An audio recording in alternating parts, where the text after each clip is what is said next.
Agora nós vamos falar do tópico hidratação. Nas aulas anteriores você já viu a importância disso aqui. E agora eu vou firmar na sua cabeça por que que você tem que começar pela hidratação. Então, quando a gente fala de água, gente, é o nutriente, é o segundo nutriente mais consumido, ou deveria ser o segundo nutriente mais consumido por nós. O primeiro é oxigênio, ar. Então você constantemente está ingerindo e expelindo ar. O segundo é a parte da hidratação em quantidade por dia. Qual é o problema? Enquanto que hidratar, a gente deveria estar falando de água, basicamente, não unicamente, mas basicamente, o seu cliente entende que isso aqui é se hidratar. Quando na verdade você sabe que ele está aqui fazendo uma hidratação subótima. Uma hidratação que pode muitas vezes levar a adoecimento, a obesidade, a todo tipo de problemas de saúde. E as pessoas não sabem diferenciar o que é água disso aqui. Para muita gente, isso aqui é água e não é água. Então, a primeira coisa que tem que ser desmisturada na cabeça do seu paciente é se hidratar, o líquido predileto, preferido, o que traz saúde é água. Preferencialmente água de boa qualidade, o que não é tão simples também. E quando você está falando de estados de hidratação alterado, eles são tipicamente mais fáceis de ser visualizados. Por exemplo, um estado de edema, né, é muito visível, então você vai ver pelo inchaço, tem aquele teste que você segura com o dedo, você está acostumado com isso, tá? E tem outras coisas, por exemplo, lá na sarca, que aí você vai ver outras situações que são visualmente fáceis de ser reconhecidas e provavelmente você vai pensar assim, meu paciente não tem nenhuma alteração na hidratação, porque eu não estou vendo edema, não estou vendo na sarca, não estou vendo nada disso, só que existe muita alteração na hidratação que não é visível a olho nu. E é por isso que a bioimpedância é sua grande aliada nesse aspecto. E tipicamente hoje, infelizmente, a maioria das pessoas sofre de uma má hidratação crônica. Eu não estou falando de desidratação, nem de retenção de líquido, eu estou falando de hidratação de má qualidade de maneira crônica. Eu conheço várias pessoas e, lamentavelmente, eu fui uma delas que não bebem nada de água durante o dia. Eu achava que Coca-Cola zero era água. E, inclusive, falava coisas do tipo, ela é 99% água, então é água. E era isso que eu me hidratava todos os dias durante anos da minha vida. Isso claramente introduziu desafios na minha saúde que eu também levei anos para superar. Seu cliente tem o mesmo erro conceitual e talvez, infelizmente, até você tenha um pouco desse erro. Existem coisas que a gente foi tomando da natureza, da maneira como a nossa fisiologia acontece na verdade. A água, gente, é o maior jeito de você fazer detoxificação. Então, ela foi projetada para isso. Só que hoje o marketing tomou conta do negócio e diz que isso aqui é fazer detox. Não é o único jeito, e sinceramente eu até tenho várias restrições a esse tipo de abordagem. Eu posso te dizer que você está fazendo um investimento equivocado se você começar a detoxificar por aqui e não pedir para o seu paciente beber água. Água é a forma suprema de limpar o corpo humano. O corpo humano foi feito para ser limpo com uma ingesta suficiente, constante e de boa qualidade de água. Quando você fala de intestino, água e intestino são os maiores aliados. E as pessoas não bebendo água em quantidade suficiente estão imediatamente afetando o intestino. Só uma curiosidade, que o corpo se vinga. Se você não dá água suficiente para ele, ele vai beber água das fezes. Ele não fica sem. O corpo está o tempo inteiro procurando um balanço na hidratação. Você não entregou água em quantidade, eu não gosto de beber água, eu bebo menos que 1 litro de água por dia, não esquenta. Ele vai lá no intestino e beber água das fezes, como fala o professor Murilo. Obviamente, se você começa a afetar o intestino, você danifica a camada que tem nele que protege o corpo contra a inflamação. Então, numa cascata de problemas que você tem em afetar o intestino, você já começa a lidar com problemas inflamatórios.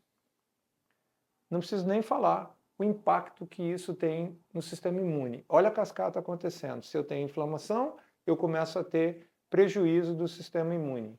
E, para coroar, quando você não se hidrata de forma adequada, você começa a ter impactos estéticos. Não é a única fonte, mas é uma das principais. Você tem problemas com pele, cabelos, unhas, e muitos dos seus clientes prezam isso muito, senão a maioria de nós humanos, tá?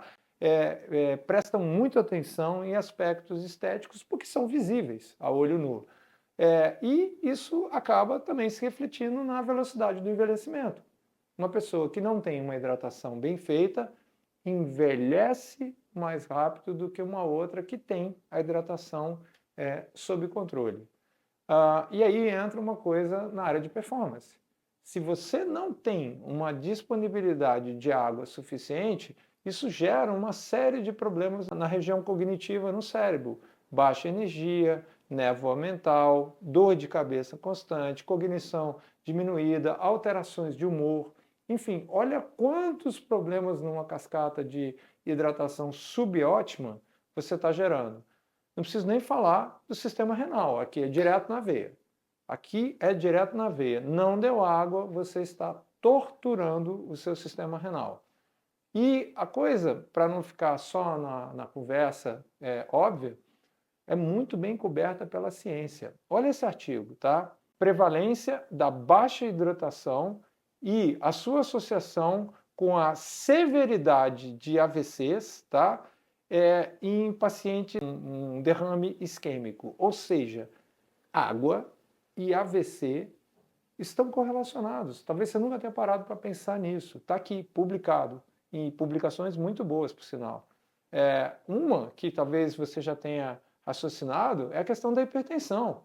É óbvio que se as pessoas desenvolvem hábitos de beber mais água, isso pode prevenir a hipertensão.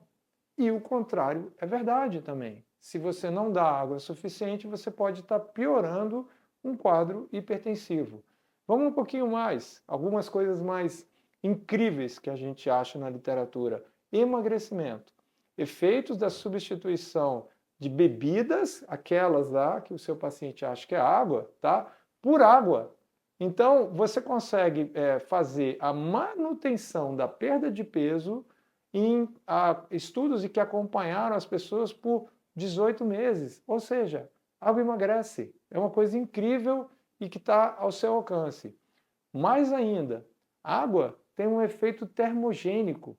Esse estudo aqui mostra que você tem um efeito termogênico melhorando o seu metabolismo por ingerir água. Lipólise, pessoal, lipólise, tá? Aumento na hidratação pode estar associado com a perda de peso e a queima de gordura. Artigos sobre artigos, isso aqui é uma pequena amostra. Tem milhares de artigos falando do benefício de se hidratar com água. E aqui eu aproveito, tá? Coca-Cola não é água, chá não é água, suco não é água, café não é água. Água é água. Isso é insubstituível. E quando você está falando de trazer o seu paciente de volta para a atividade física, as coisas aqui começam a se tornar incompatíveis. Fazer atividade física sem tomar água chega a ser um risco. Por falar nisso, de tanto falar, deixa eu só me hidratar um minutinho aqui. Seguindo em frente, nós temos também alguns artigos que falam o seguinte: 2 litros por dia pode manter você longe do médico? Então aqui os caras fizeram considerações da patofisiologia, da quantidade de líquidos sendo ingerido de forma subótima na população comum, ou seja, eu, você. E aqui as coisas, olha só o nível de que eles colocaram, tá? Fator FKHRL1, né? E, cara, o pessoal foi fundo aqui, falando da importância da água no desenvolvimento de doenças tipo câncer, doenças renais e síndrome plurimetabólica e várias outras doenças associadas com água. Uma das maneiras mais poderosas de você ver que o seu paciente tem problemas com a ingesta de água, uma ingesta subótima, é quando você mapeia os sintomas dele. Geralmente, quando os sintomas crescem muito aqui na parte da cabeça e nessa parte cognitiva aqui, relatos de memória ruim, de confusão mental, de concentração ruim, de repetição de palavras, pronúncia indistinta, algumas vezes estão associadas com uma hidratação subótima. E uma das maneiras que você pode chegar para o seu paciente e falar para ele melhorar é falar: você tem que beber mais água, só pode ser água, não importa quanto você está bebendo das duas outras bebidas, você tem que adicionar mais água e pede para ele olhar a cor do xixi que ele está fazendo. Se ele está fazendo um xixi mais escuro, você instrui ele a vir clareando o xixi. Talvez o xixi branco não seja uma boa ideia, mas definitivamente um xixi amarelo, claro, é uma excelente ideia. Não tem só a cor, tem o cheiro, tem a quantidade.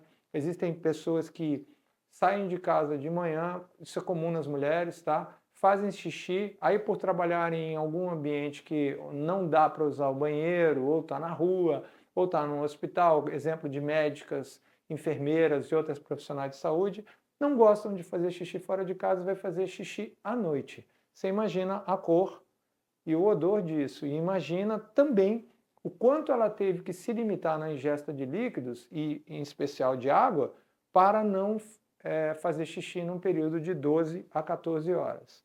Coisas simples como instruir ele a clarear a cor do xixi vão mudar a vida dele. E quando, num resumo muito grande, imagina que existisse um nutriente que te ajudasse no detox, diminuísse a inflamação, diminuísse a velocidade do envelhecimento, melhorasse o seu intestino, diminui o risco do AVC, de hipertensão, melhora o sistema imune, ajuda na lipólise, melhora a sua performance na atividade física, melhora a saúde renal, cuida da tua estética, te ajuda a emagrecer, melhora o teu metabolismo e melhora a tua performance mental. Esse nutriente existe, é água. Então, isso aqui é a maçã baixa que você pode colher quando você está começando a cuidar da alteração da composição corporal do seu paciente. E isso é uma coisa que eu acho que raramente é prescrita. E ela tem que ser prescrita, é o melhor nutriente que você pode passar para ele. Então, aqui, terminando essa aula, comece pela água. É aqui que você entende como é que você vai transformar a composição corporal do seu cliente.